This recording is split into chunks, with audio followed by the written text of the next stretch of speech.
Halo teman-teman, kali ini kita akan mempelajari tentang materi korosi.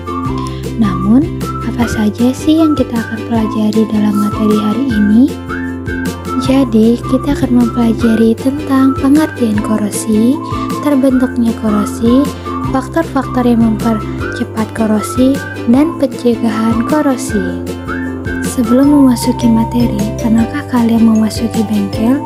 Jika pernah, pasti teman-teman melihat tumpukan besi yang tidak terpakai dan biasanya berwarna kecoklatan. Jika dipegang, pasti bagian besi berwarna kecoklatan akan menempel pada tangan kita. Seperti yang kita ketahui, warna dasar besi yaitu abu-abu. Mengapa warna besi bisa menjadi kecoklatan? Jadi, korosi adalah proses perusakan material terutama logam yang disebabkan oleh reaksi dengan lingkungan seperti air, udara, atau zat kimia lainnya. Proses ini biasanya melibatkan oksidasi logam, di mana logam bereaksi dengan oksigen dan menghasilkan senyawa baru seperti oksidasi logam. Selanjutnya, terbentuknya korosi. Yang pertama, pelepasan elektron. Ketika logam terpapar pada kelembapan atau cairan elektrolit, atom-atom logam di permukaan dapat kehilangan elektron. Proses ini disebut dengan oksidasi. Yang kedua, pendekatan ion. Setelah kehilangan elektron, atom logam menjadi ion positif. Misalnya, besi Fe dapat teroksidasi menjadi ion besi, menjadi Fe2+. Yang ketiga, terbentuknya korosi. Logam ion yang terbentuk kemudian dapat bereaksi dengan oksigen di udara atau di air. Dan yang terakhir, lingkungan korosif.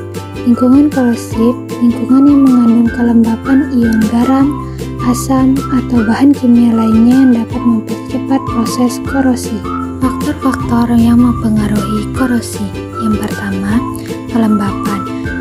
Tingginya kadar air dalam lingkungan dapat meningkatkan konduktivitas listrik yang mempercepat reaksi elektrokimia. Yang kedua, suhu. Suhu lebih tinggi dapat mempercepat reaksi kimia, termasuk proses korosi. Peningkatan suhu seringkali meningkatkan laju oksidasi. 3. Konsentrasi garam. Keberadaan ion garam seperti natrium kloridina NaCl dalam air dapat meningkatkan korosi, terutama di lingkungan pantai atau industri. 4. Oksigen.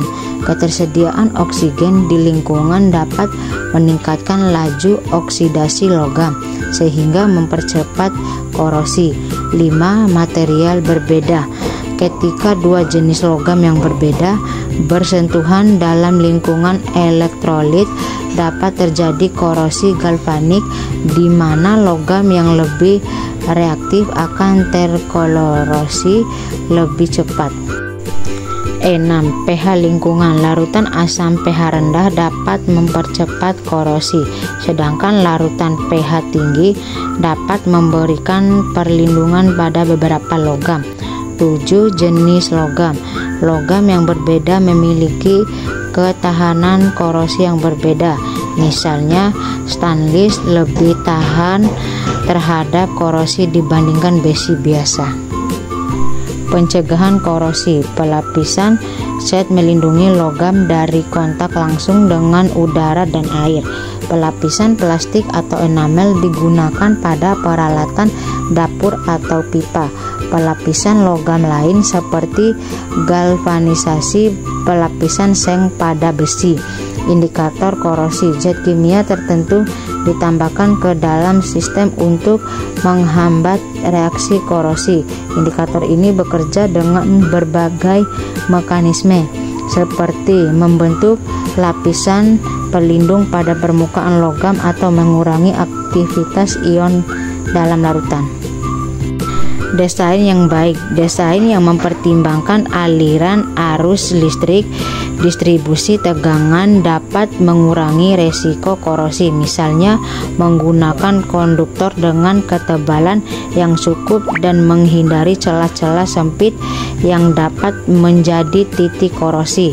Pengguna bahan tahan karat pengguna bahan tahan karat, beberapa logam dan paduan logam lebih tahan terhadap korosi dibandingkan yang lain. Contohnya, stainless baja tahan karat yang mengandung kormium memberikan ketahanan yang baik terhadap korosi. Jadi, kesimpulan pada materi kali ini adalah korosi adalah proses degradasi material yang dapat menyebabkan kerusakan struktural dan peningkatan berat. Pencegahan korosi sangat penting untuk memperpanjang umur material dan menjaga integritas sistem.